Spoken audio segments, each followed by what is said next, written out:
क्योंकि मित्र सदैव आपका साथ देता है, आपका साथ कभी नहीं छोड़ता।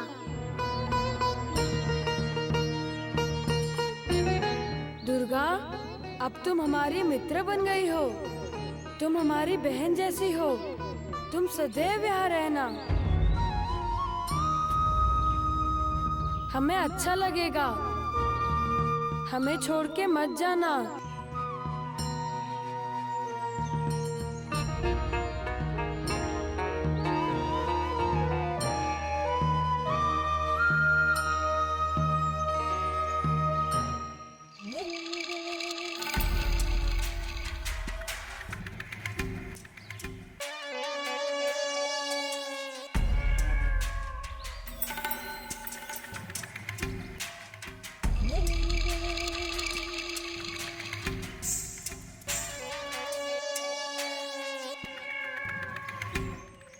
कुश, पुत्र तुम दुर्गा को बहुत पसंद करते हो ना?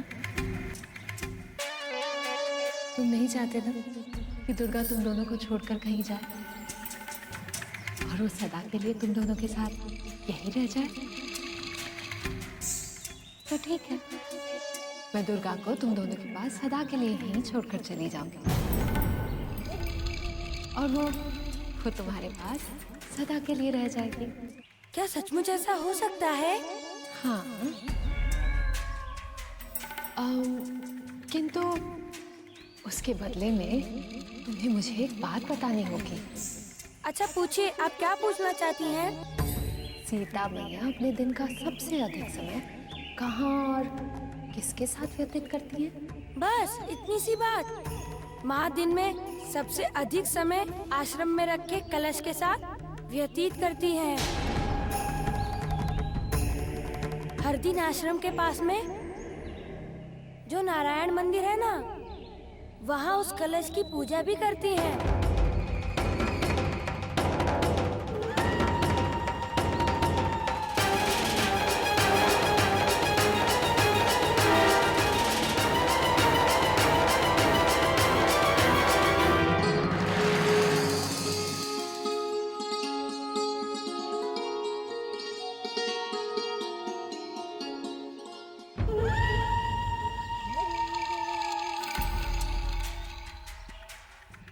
सीता माता, अब तो वो अंगूठी आपको मुझे देनी ही पड़ेगी, क्योंकि मुझे उस प्रश्न का उत्तर प्राप्त हो गया है।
माते, मैंने आपके प्रश्न का उत्तर ढूंढ लिया है।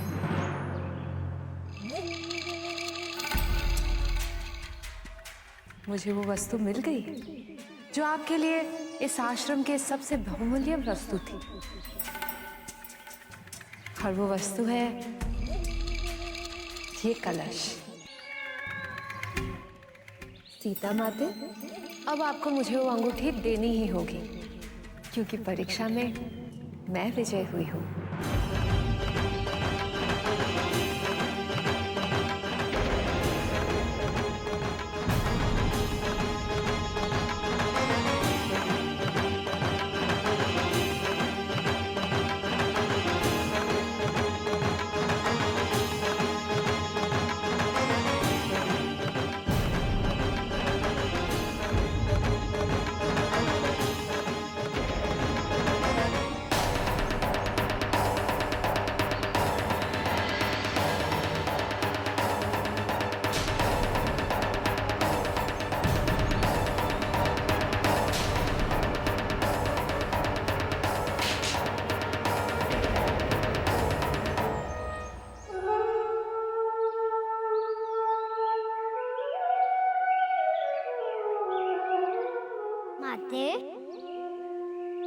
क्या यही अनमोल वस्तु है जो हमें खोजना था?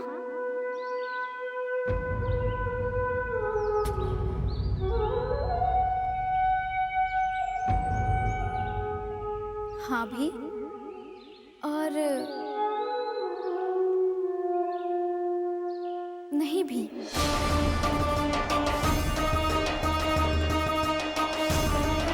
ये कलश मेरी सबसे प्रिय वस्तु नहीं है।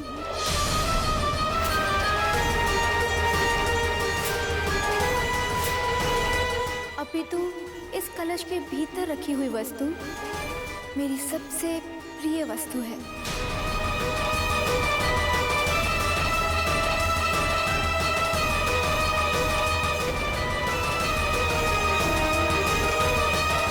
ये नहीं हो सकता माते, ये मैं नहीं होने दूंगी, नहीं होने दूंगी मैं।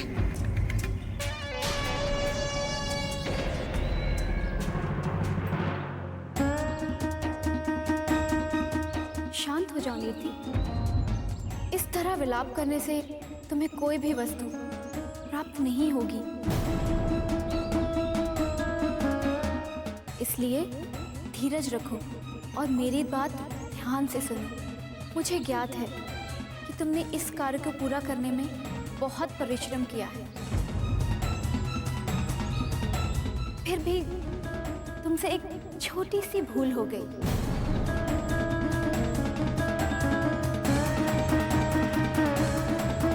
पुत्री, यहाँ आओ।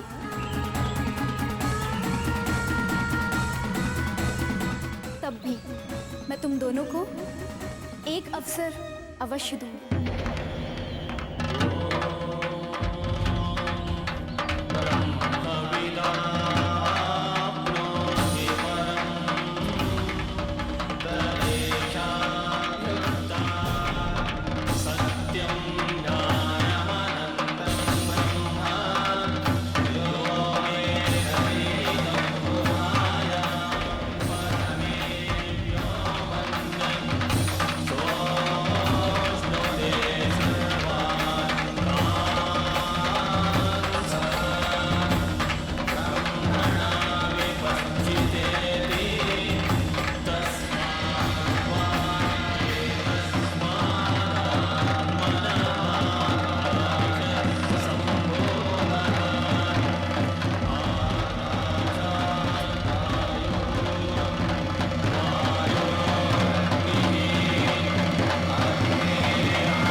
आश्रम में सर्व वस्तुओं में से मेरी सबसे प्रिय वस्तु। अब आप दोनों को बताना है कि ये वस्तु क्या है।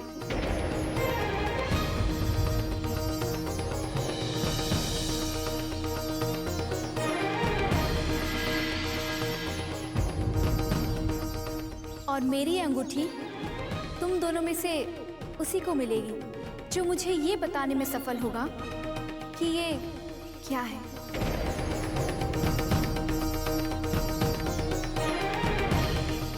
माते, ये तो केवल साधारण मिट्टी है।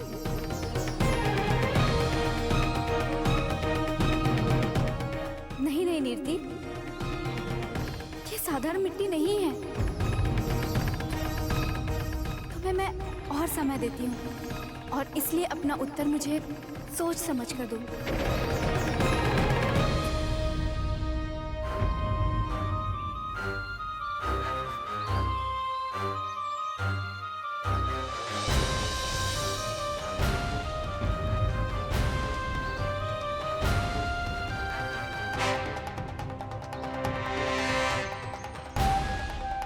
माते, यदि आपकी आज्ञा हो तो मैं इस प्रश्न का उत्तर दूं। माते, आप एक सती नारी हैं। आपके लिए अपने पति से बढ़कर संसार में कुछ भी नहीं है। ये मिट्टी साधारण मिट्टी नहीं है। ये अवश्य आपके पति श्री राम के चरणों की धूल है। इसे आप सदैव पास में रखती हैं और इसकी पूजा करती हैं।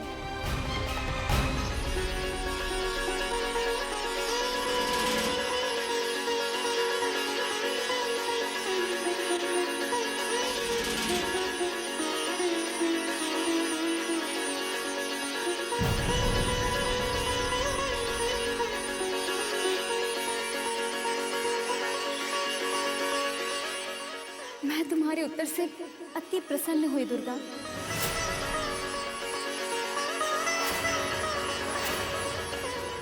ये उत्तर बिल्कुल सही है। पुत्री, तुमने इस चुनौती को जीत लिया है।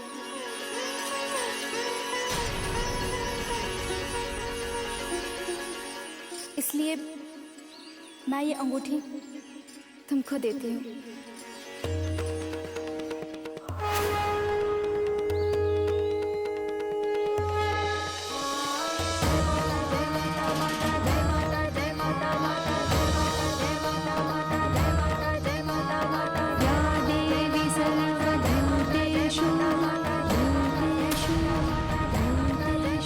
अंगूठी दी।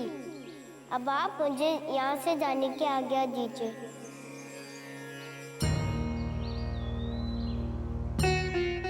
माते, ये कहाँ जा रही है माते? ये हमें छोड़कर नहीं जा सकती। बहुत प्रतीक्षा के बाद हमें एक बहन मिली है माते। हम इसे कहीं नहीं जाने देंगे। पुत्र, हर मनुष्य का अपने वचनों और कर्तव्यों का पालन करना जरूरी होता है।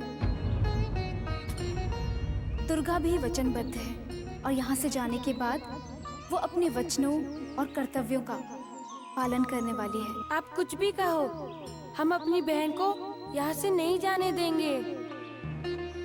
लव, खुश, मैं जानती हूँ आपको मेरे जाने से कितना दुख हो रहा है, किंतु मैंने किसी को वचन दिया है और उसका पालन करना होगा। इसलिए मैं आप दोनों से विनती करती हूँ, आप मुझे खुशी के साथ जाने दें।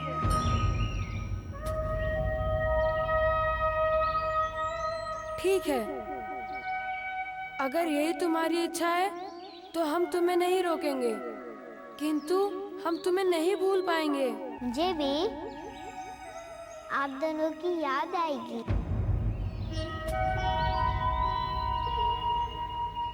आप दोनों भी मुझे आज्ञा दें।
आफत की पुड़िया, मेरा नाम शील कुमार है।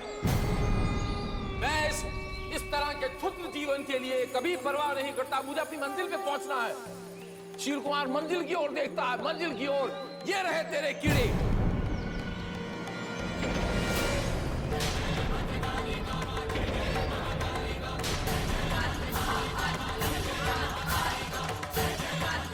बस कामयाबी चाहिए मुझे। वो वक्त बीता जा रहा है।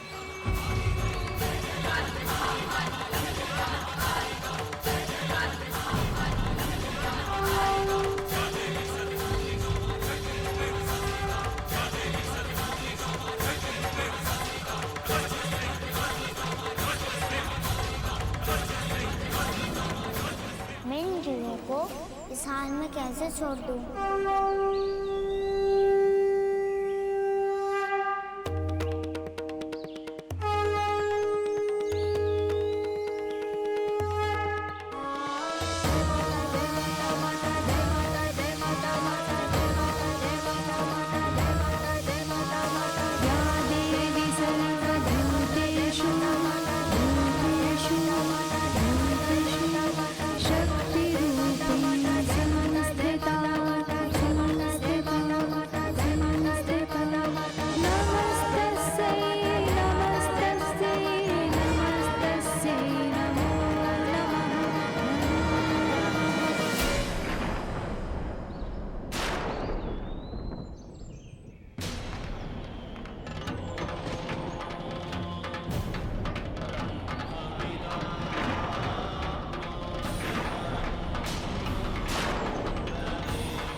माता, पंचसती के काल में ब्रह्मदेव द्वारा रखी गई शर्त के अनुसार आप दोनों में से कोई भी अपनी शक्तियों का उपयोग नहीं कर सकता, क्योंकि दुर्गा ने उस वचन का उल्लंघन किया है। इसलिए वो ये परीक्षा हार चुकी है।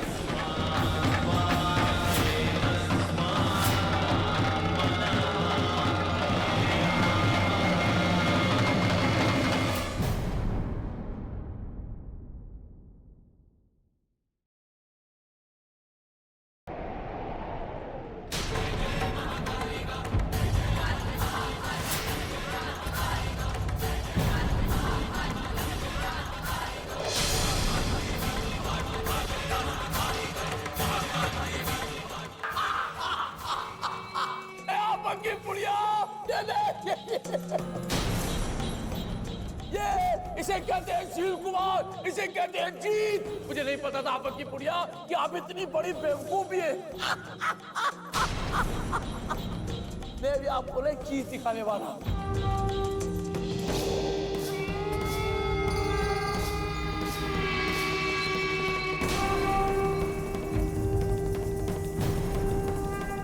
ये दे इसे कहते हैं सीता माता की अंगूठी। दूसरी भाषा में शील कुमार की जीत।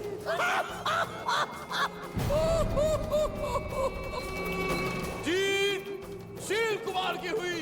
शील कुमार अजर है, शील कुमार अमर है।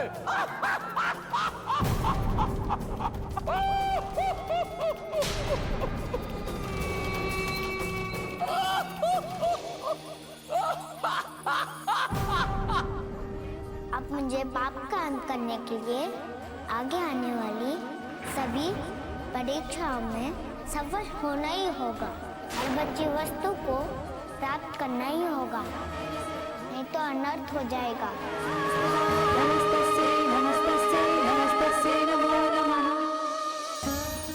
इस परीक्षा में सफल होने पर तुम्हें बधाई हो शील कुमार।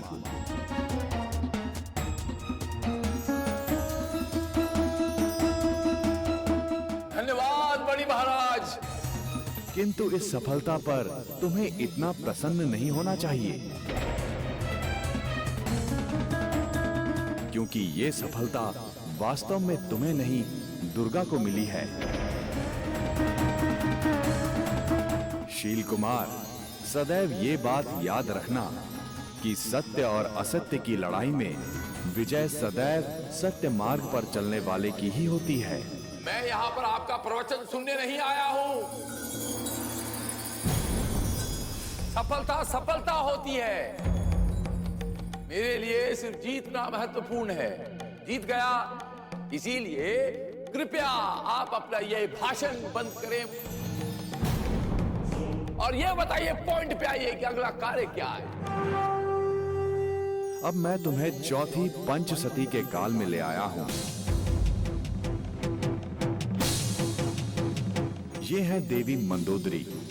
लेकिन देवी मंदोदरी के दर्शन करने से पहले तुम्हारा उनके बारे में जानना आवश्यक है। इसलिए मैं तुम्हें मंदोदरी की कथा सुनाता हूं।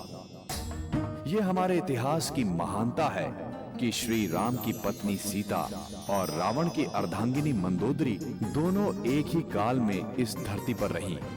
जिस तरह रावण को बुराई के प्रतीक के रूप में जाना जाता है, उसके ठीक विपरीत मंदोदरी को एक पवित्र पतिव्रता नारी के रूप में याद किया जाता है।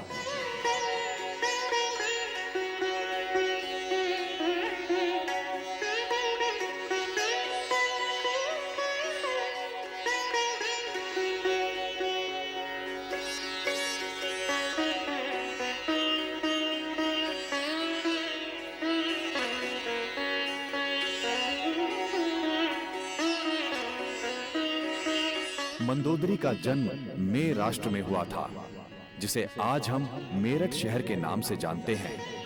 मंदोदरी दानवराज मायासुर और अप्सरा हेमा की पुत्री थी। मंदोदरी बहुत ही रूपमती, धार्मिक और विदुषी कन्या थी, जो शिव भक्ति में लीन रहती थी।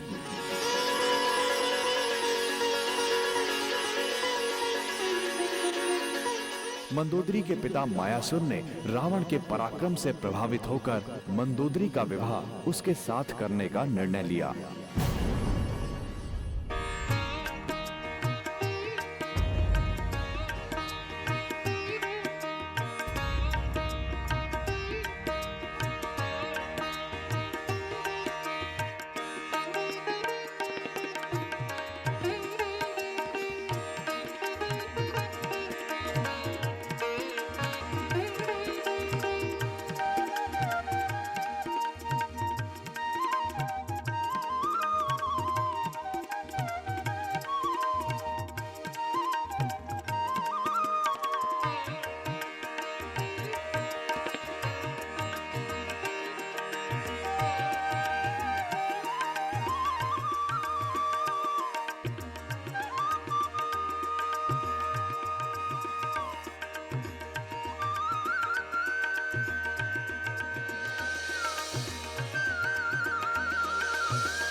ठहरो।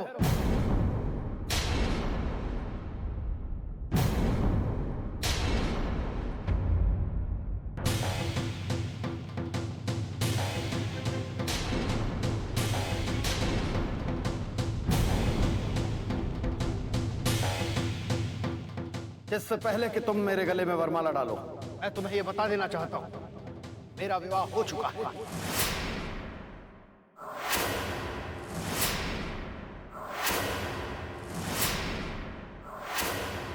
मेरा विवाह मेरे स्वप्न के साथ हो चुका है।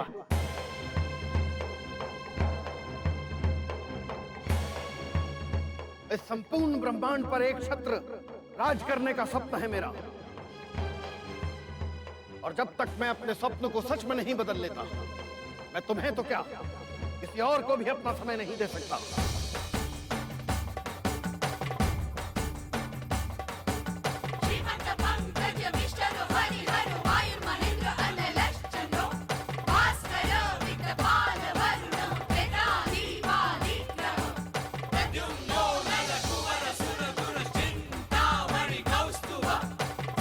Shakti Dharashtra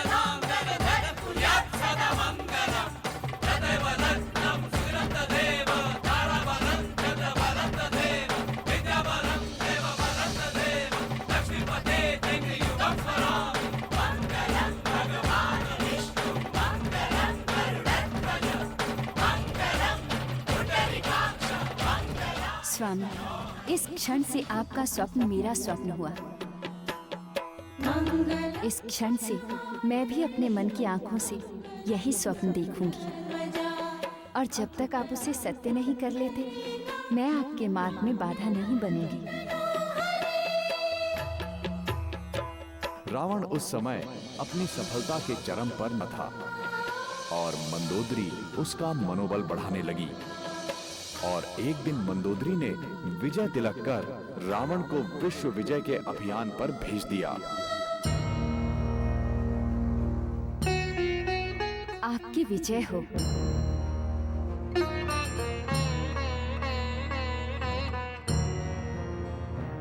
मैं आपकी विजय की मनोकामना पूरी हो, इसके लिए प्रार्थना करूंगी। और उसकी प्रतीक्षा करते हुए उसकी विजय की कामना के लिए भगवान से प्रार्थना करने लगी।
कैसा अशुभ संकेत है। मेरे स्वामी विश्व विजय के लिए निकले हैं, पर ऐसे में उनके विजय के लिए जलाया हुआ ये अखंड दीपक बुझ गया। कहीं उनके प्राण संकट में तो नहीं है। महाराज, रावण युद्ध भूमि से लौट आए हैं। महाराज महल में वापस पधार रहे हैं।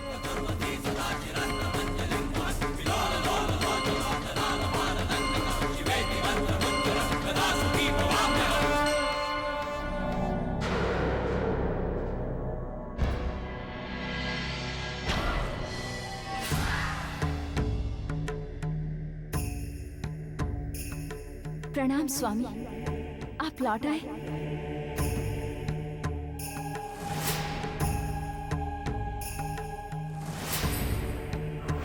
युद्ध आधे में छोड़कर रावण घायल अवस्था में महल में आ गया।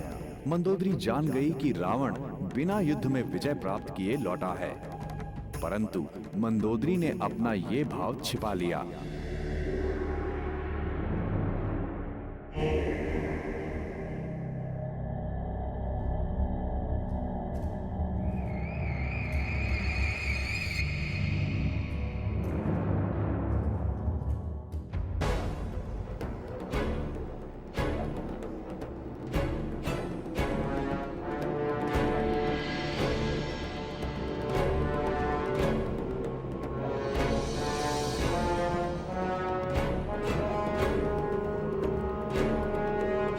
विभीषण, मेरी पराजय का सबसे बड़ा कारण यह था कि मेरे सारे शत्रु मेरे विपरीत एकजुट हो गए। एक राज्य पर आक्रमण करने के बाद जब मैं दूसरे राज्यों पर आक्रमण करने के लिए आगे बढ़ा, मेरे सारे शत्रु और जिन राज्यों को मैंने अपने अधीन कर लिया था, वो सब एकजुट होकर मुझ पर आक्रमण के लिए तैयार हो गए और मैं दोनों ओर से घिर गया।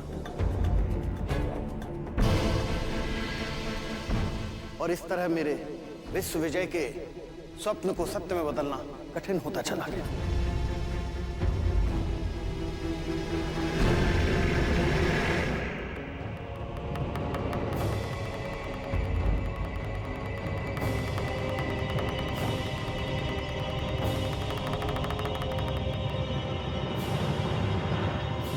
स्वामी, यदि आप गर्म रोटी को बीच में से तोड़ने की कोशिश करेंगे तो हाथ का जलना निश्चित है, किंतु यदि आप अपने हाथ को जलने से बचाना चाहते हैं तो रोटी को किनारे से तोड़कर खाइए। ठीक उसी प्रकार यदि आप आर्यव्रत पर अपना एक छत्र राज्य स्थापित करना चाहते हैं तो सबसे पहले उसके तटवर्तीय राज्यों पर विजय प्राप्त कीजिए, किंतु यदि आप आर्यवर्त के बीच के राज्यों पर पहले हमला करेंगे तो शत्रुओं के बीच आपका फंसना स्वाभाविक है। मंदोदरी के प्रस्ताव को अपनाया और विश्व विजय पर निकल पड़ा और वो अनेक राज्यों समेत कुबेर के साम्राज्य पर भी विजयी हुआ। महारानी मंदोदरी, पूर्ण विश्व के अनमोल वस्तु सब आपके लिए। तुम्हारी नीतियों पर चलकर हमने इस पूरे संसार को अपने चरणों में दंडवत करने के लिए विवश कर दिया। इनमें संसार के हर कोने से लाए हुए, यहाँ तक कि कुबेर के राज्य से भी लाए हुए अनमोल रत्न और आभूषण है। ये सब तुम्हारा है महारानी।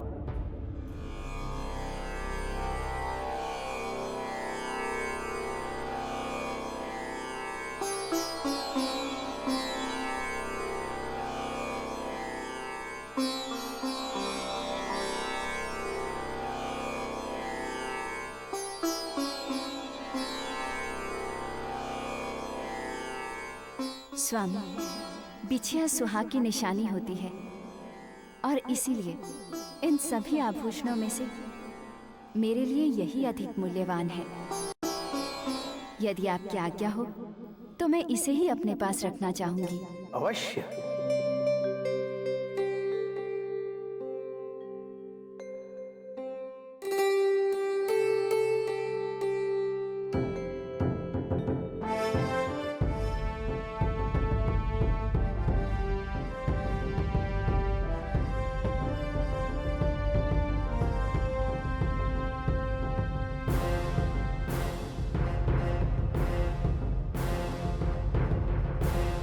सुंदर।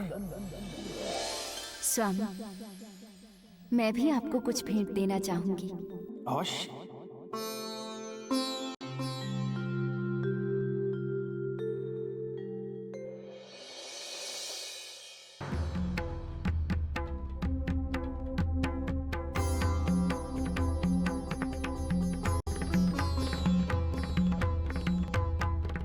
जब आप विश्व विजय के लिए युद्ध करने के लिए गए थे उसी समय मैंने आपके लिए ये खेल तैयार किया है।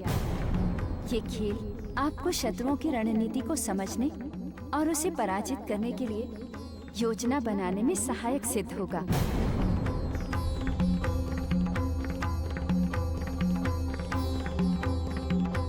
महारानी मंदोदरी, आपके मन में सदैव हमारे लिए उन्नति के विचार रहते हैं। हम आप जैसी धर्मपत्नी पाकर धन्य हो गए। और इस प्रकार मंदोदरी रावण की सलाहकार बन गई और शतरंज के खेल की रचयिता भी। रावण हर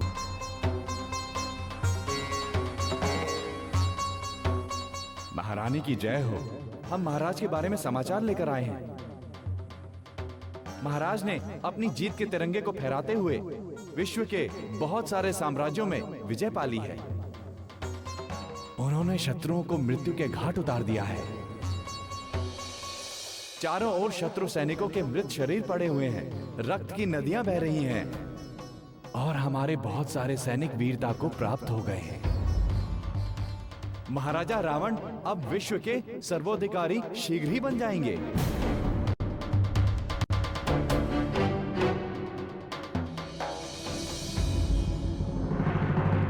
ये क्या अनर्थ हो गया? इस प्रकार तो महाराज इतिहास के पन्नों में एक हत्यारे के नाम से जाने जाएंगे। मुझे कोई भी उपाय कर उन्हें ये विध्वंस करने से रोकना होगा। महाराज की बुद्धि पर विजय की इच्छा इस प्रकार से हावी हो गई है कि वे उचित और अनुचित के बीच अंतर नहीं कर पा रहे हैं। यदि महाराज इसी प्रकार विध्वंस के लिए तत्पर रहे तो उन्हें कभी भी किसी भी प्रकार से रोक पाना असंभव होगा। इसीलिए मुझे कुछ ऐसा करना होगा जिससे महाराज का ध्यान रणभूमि से हट जाए। महाराज को विज्ञान से बहुत प्रेम है और बुद्धिमत्ता में उन्हें कोई पराजित नहीं कर सकता। क्यों ना उनके इसी गुण को संसार की कल्याणकारी वस्तुओं के आविष्कार में उपयोग में लाया जाए।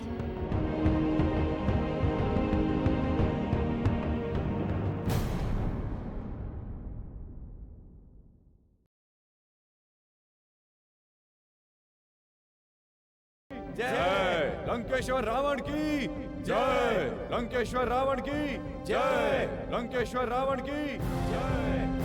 प्रणाम स्वामी।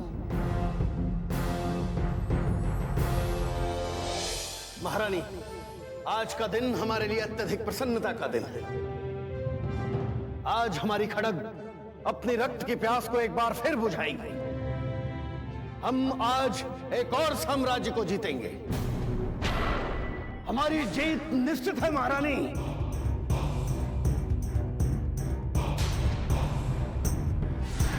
लंका नरेश रावण का साम्राज्य आज विस्तृत हो जाएगा।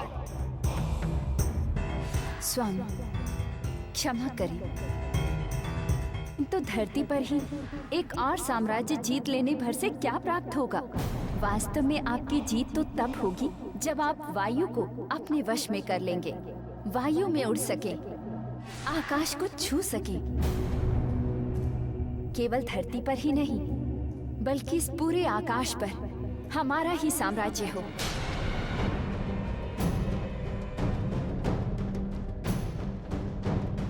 ऐसा ही होगा।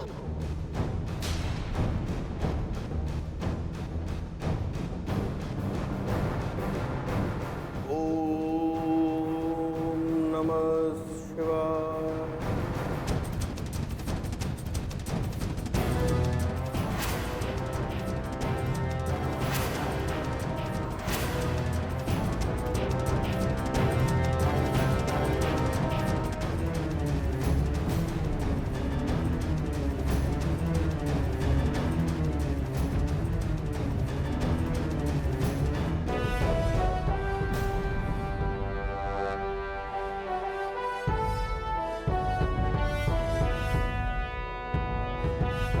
प्रणाम स्वामी। आपने सत्य ही कहा था हमारा। ये कार्य मनुष्यों पर विजय पाने जितना सरल नहीं। स्वामी, आपसे अधिक बुद्धिमान और बलशाली इस पूरे संसार में और कोई नहीं है। यदि आप चाहें तो आकाश को भी पृथ्वी पर ला सकते हैं। इसीलिए अपनी सभी इंद्रियों को वश में कर एक बार फिर से ध्यान करने का प्रयास करें और मुझे पूरा विश्वास है कि आप अवश्य ही सफल होंगे।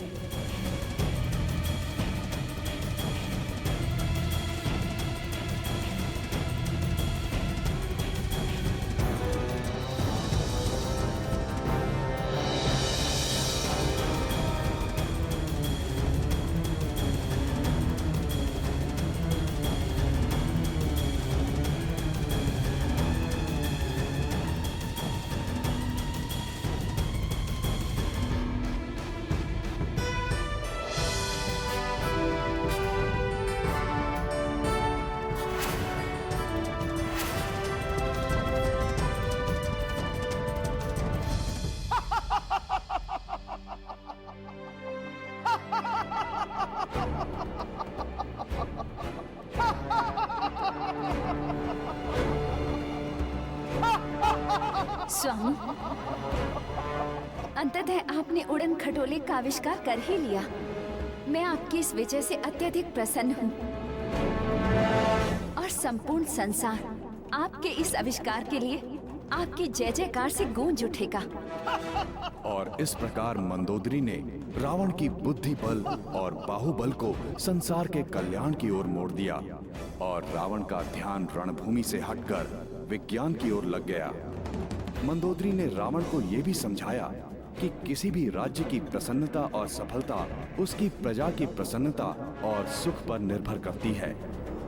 रावण ने जितना भी सोना चांदी युद्ध में जीता था वो सब अपनी प्रजा और सेना में बांट दिया और इस तरह खुशहाल राज्य लंका का निर्माण हुआ मंदोदरी ने रावण की राक्षसी प्रवृत्तियों पर काबू रखा और उसकी सारी ऊर्जा को जन कल्याण की ओर मोड़ दिया।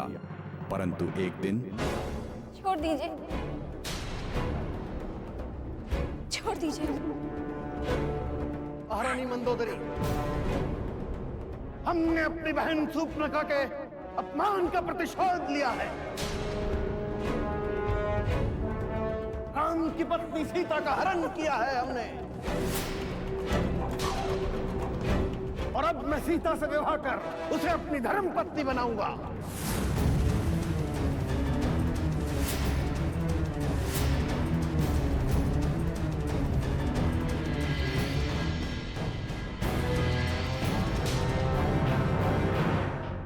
महारानी मंदोदरी, अब आपको सीता की हर सुख सुविधा का ध्यान रखना होगा। शीघ्र ही हम सीता से विवाह करेंगे।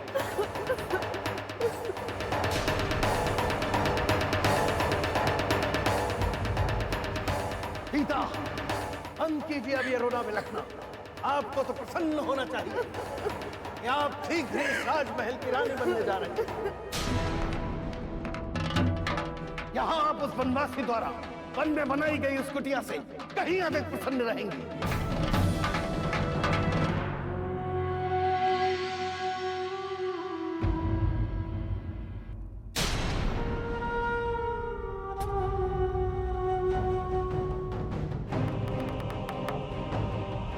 महामंत्री, सीता के स्वागत के लिए लंका में एक भव्य समारोह का आयोजन किया जाए और उस समारोह में एक महाभोज का भी प्रबंध किया जाए।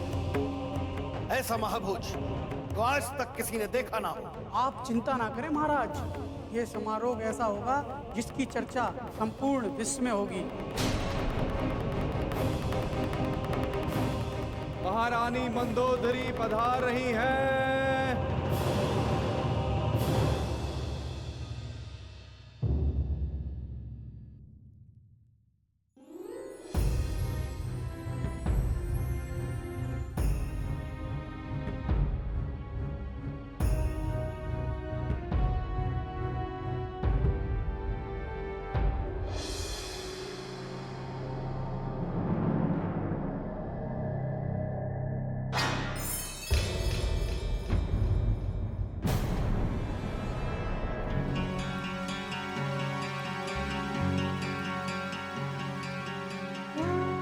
प्रणाम स्वामी।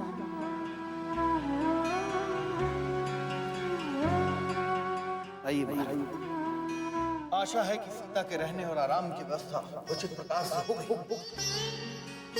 देवी सीता के लिए रहने की व्यवस्था अशोक वाटिका में कर दी गई है महाराज, क्योंकि संपूर्ण राजमहल में केवल वही एक ऐसा स्थान था जहां आकर उनकी आंखों से निरंतर बहती अश्रुओं की धार थम गई थी। उन्होंने एक पतिव्रता नारी का धर्म निभाते हुए राजमहल के किसी भी भवन में रहना स्वीकार नहीं किया।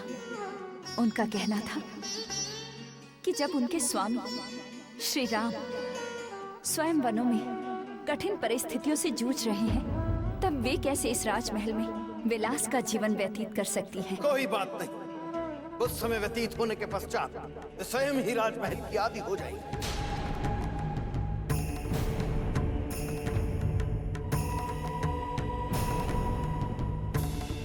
महारानी मंदोदरी, क्या आप हमारे सीता से विवाह करने के निर्णय से व्यथित हैं?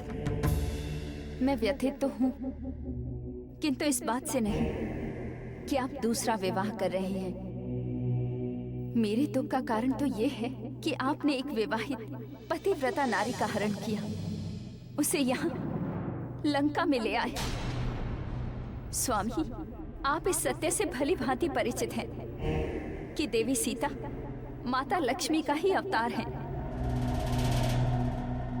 इसलिए मैं आपसे विनती करती हूँ कि हमारे राज्य की सुख समृद्धि और शांति के लिए और एक महायुद्ध को होने से रोकने के लिए उचित यही होगा कि आप देवी सीता को आदर सहित ले जाकर श्री राम को सौंप दें।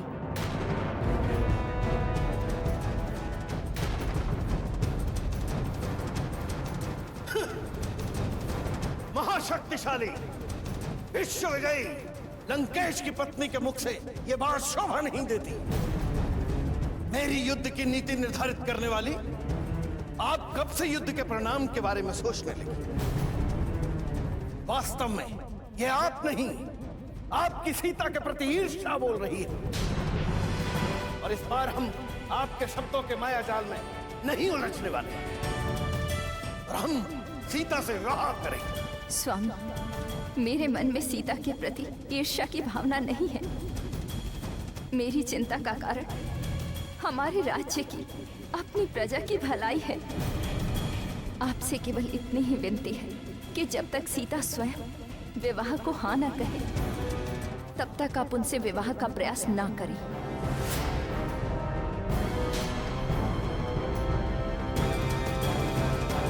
संपूर्ण संसार में ऐसी कौन सी स्त्री होगी जो लंकेश और रावण की पत्नी बनना स्वीकार नहीं करेगी? और कुछ समय बाद सीता भी इसकी स्वीकृति दे देंगी।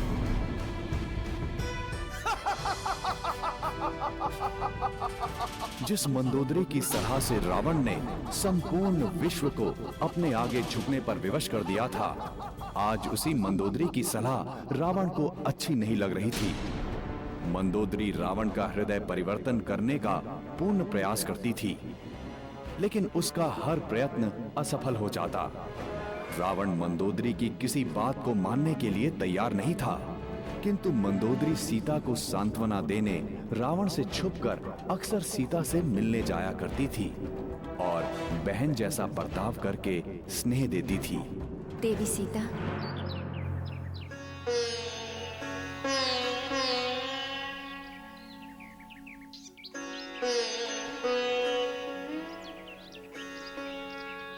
मैं आपके मन की व्यथा को समझ सकती हूँ। अपने स्वामी राम से यूं इस प्रकार दूर रहना और किसी पर पुरुष के महल में यूं बंदी बनकर रहना,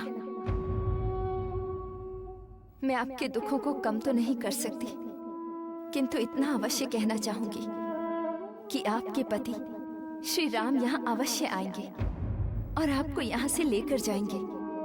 किंतु तब तक आपको अपने स्वास्थ्य का ध्यान रखना चाहिए, ताकि जब आप अपने स्वामी के समीप जाएं तो ठीक उसी प्रकार दिखें जैसा कि उन्होंने आपको अंतिम बार देखा था।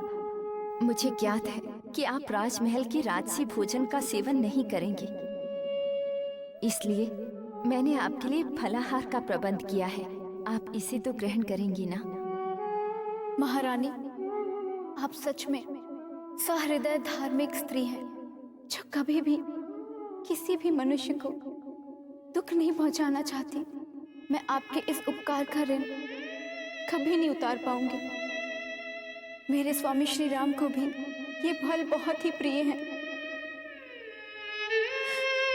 न जाने कब मैं उनके दर्शन कर पाऊंगी। आप इतनी चिंतित क्यों हो रही हैं? यदि महाराज ने आपको मुक्त नहीं भी किया, तो भी आपके स्वामी श्री राम यहाँ से आपको मुक्त करके अवश्य ले जाएंगे। और महाराज रावण और श्री राम के बीच युद्ध होगा, और उस युद्ध का परिणाम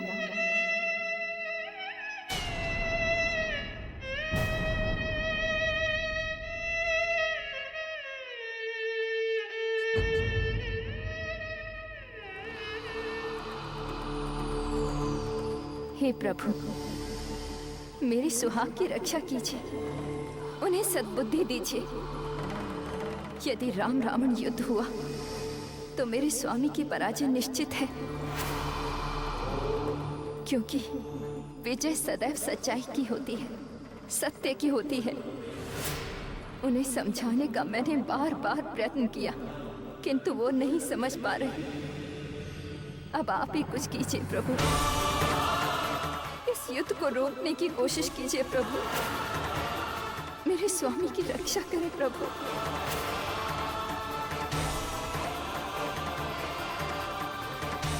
भागो, आग आग आग आग लग गई, आग! भागो! अरे आग कहाँ से लग गई? आग लग गई, आग! बचाओ! आग! बचाओ! आग! भागो! आग! स्वामी, महल में ये हाहाकार कैसा? ये उस दंड वानर हनुमान का कार्य है। जो उस वनवासी का शांति दूत बनकर यहाँ आया था और हमने उसे ठुकरा दिया। और जब हमारे आदेश पर हमारे सैनिकों ने उसे बंदी बना लिया और उसकी पूंछ में आग लगा दी, तो वो बानर भाग निकला और उसने अपनी जलती हुई पूंछ से समस्त लंका में आग लगा दी। स्वामी, ये आपने क्या किया? किसी भी शांति दूत के साथ इस तरीके का बर्ताव, और वो भी प्रभु श्री राम के शांति दूत के साथ इस प्रकार अभद्र व्यवहार, ये आपने अच्छा नहीं किया प्रभु। आप भली भांति जानते हैं कि प्रभु श्री राम कोई आम पुरुष नहीं, बल्कि स्वयं विष्णु के अवतार हैं। उन्हें युद्ध में हरा पाना संभव नहीं है। उनसे संधि कर लेने में ही आपकी भलाई होगी। मंदोदरी,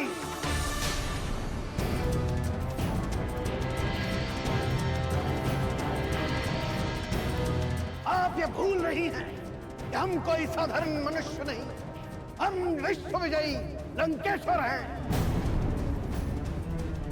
और हम ही संपूर्ण जगत के भगवान हैं।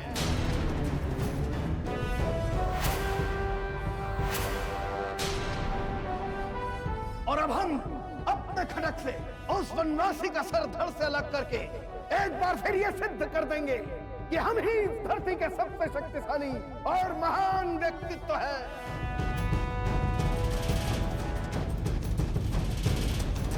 एको हम द्वितीयो नास्ति, न भूतो न भविष्यति।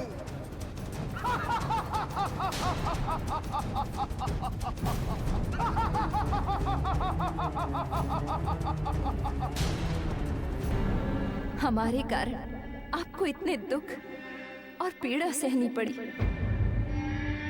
कृपया हमें क्षमा करें। आप स्वयं को इस प्रकार दोषी ना ठहराएं। आपने तो सदा ही सत्य और मानव कल्याण को सर्वोच्च माना है। लंका नगरी आपके ही धार्मिक विचारों और प्रयासों से फल फूल रही थी। आप ही के परामर्शों पर चलकर रावण विश्व विजयी हुए, किंतु काल को आप टाल नहीं सकती देवी। इसलिए स्वयं को आप दोषी ना ठहराएं। आपके वचन सत्य हैं भगवान। मैं जानती हूँ कि मेरे स्वामी की मृत्यु का कारण केवल और केवल उनका अहंकार था, किंतु मेरे दुख का कारण केवल उनकी मृत्यु नहीं है, अपितु मेरी प्रजा की दुर्दशा भी है। इनका कोई भी पालनहार नहीं रहा। अब ये सब किसकी शरण में जाएंगे प्रभु? अपनी प्रजा की पालनहार तो आप स्वयं हैं देवी। आपने सदा उनके उज्जवल भविष्य की कामना की है। ये समय विलाप का नहीं है देवी। जिस प्रकार आपने लंका नगरी की नींव रखी थी, ठीक उसी प्रकार आप पुनः इसे सुंदर नगरी में परिवर्तित कर सकती हैं। अपनी प्रजा को अपनी छत्र छाया में रखकर उनका भविष्य उज्जवल बना सकती हैं। धर्म की स्थापना कर सकती हैं देवी।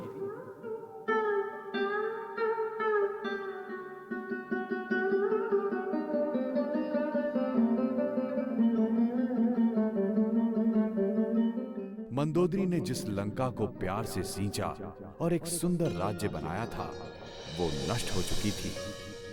किंतु मंदोदरी ने हार नहीं मानी और एक बार फिर से लंका को वैसी ही सुंदर और खुशहाल नगरी में परिवर्तित करने का निर्णय लिया और लंका वासियों के दुखों का अंत करने का बीड़ा उठा लिया।